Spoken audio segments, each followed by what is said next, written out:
Pertanyaan berikutnya, Ustadz, di daerah rumah saya ketika melaksanakan kurban, kulitnya itu dijual dan uangnya untuk operasional masjid, Ustadz. Bolehkah seperti Ustadz? Orang yang berkurban telah menginfakkan semuanya untuk kaum muslimin. Hak apa Anda menjualnya? Hak apa Anda menjualnya, wahai saudaraku? Orang yang berkurban telah menginfakkan semuanya untuk kaum muslimin.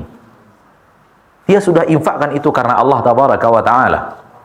Dengan niat mencari ridho Allah tabaraka wa ta'ala, dia infakkan kepada kaum muslimin. Itu haknya kaum muslimin. Di sini kembali kita ingatkan bahwa hak orang lain tidak boleh kita ambil kendali kemudian kita lakukan sesuai dengan kemauan kita. Itu hak kaum muslimin, sudah ia infakkan, sudah dia nyatakan untuk kaum muslimin untuk mengharapkan ridho Allah tabaraka wa ta'ala. Lalu kemudian Anda jual, dengan atas dasar apa Anda menjualnya? Hanya atas dasar manfaat, supaya bermanfaat untuk masjid? Tidak boleh. Sesuatu yang sudah diinfakkan lillahi ta'ala tidak boleh dijual. Oleh karena itu, lihat tanah wakaf tidak boleh dijual. Kenapa? Karena sudah diinfakkan dan diwakafkan karena Allah. Tidak boleh lagi dijual. Maka kurban juga memiliki patokan hukum yang sama. Dia sesuatu yang sudah diinfakkan karena Allah, untuk mencari ridho Allah dan untuk dibagikan, dan manfaatnya untuk kaum muslimin, maka tidak boleh dijual.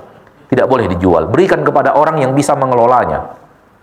Berikan kepada orang yang bisa mengelolanya. Kalau ada orang yang bisa mengelola kulit itu untuk keterampilan tangan, membuat ini, membuat itu, atau kemudian dijadikan sebagai kerupuk kulit, berikan kepadanya. Walaupun semuanya dia yang mengambil, hanya dia yang bisa mengelolanya, dia yang mengambil, silakan. Karena itu keuntungan atau sesuatu yang telah Allah berikan kepadanya sebagai kebaikan dan berkah pada hari yang penuh dengan kemuliaan ini.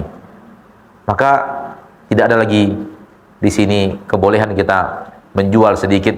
Seandainya yang punya daging, yang punya hewan, tahu bahwa itu akan dijual dan dia ridho dengan penuh keridhaan, bisa tidak diterima kurbannya.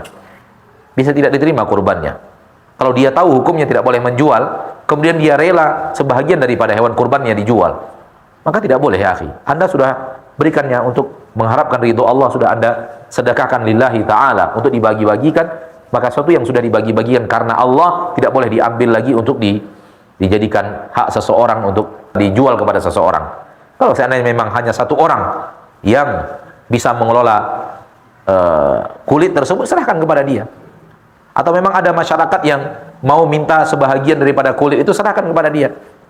Ya, karena sebagian kaum muslimin kewalahan dalam mengelola kulit itu karena tidak punya keahlian dalam mengelola kulit hewan yang sudah disembelih. Berikan kepada mereka. Walaupun orangnya datang bukan dari masyarakat kita, datang dari pengusaha, datang dari provinsi lain, mencari kulit yang tidak bisa dikelola oleh pengurus hewan kurban, berikan kepadanya. Berikan kepadanya. Ini saat dimana dia juga mendapatkan keberkahan daripada itu dahada yang penuh dengan kemuliaan dan penuh dengan manfaat ini. Maka janganlah sekali-kali dijual, jangan alasannya enak saja. Ya, kita berikan kepadanya, dia banyak sekali dapat, sudah menjadi hak dia, bahagian daripada kaum muslimin, yang memang sembelihan itu adalah untuk kaum muslimin. Sekali lagi, saudaraku, tidak dijual, tidak boleh dijual, baik kulitnya atau yang lain. Dan paling sering dijual adalah kulitnya, itu yang paling sering dijual. Maka kita ingatkan saudara kita, para pengurus masjid, itu sesuatu yang sudah diinfakkan untuk Allah. Untuk Allah maksudnya untuk mencari ridho Allah, maka tidak boleh lagi dijual. Wallahu ta'ala a'la wa a'lam bishawab.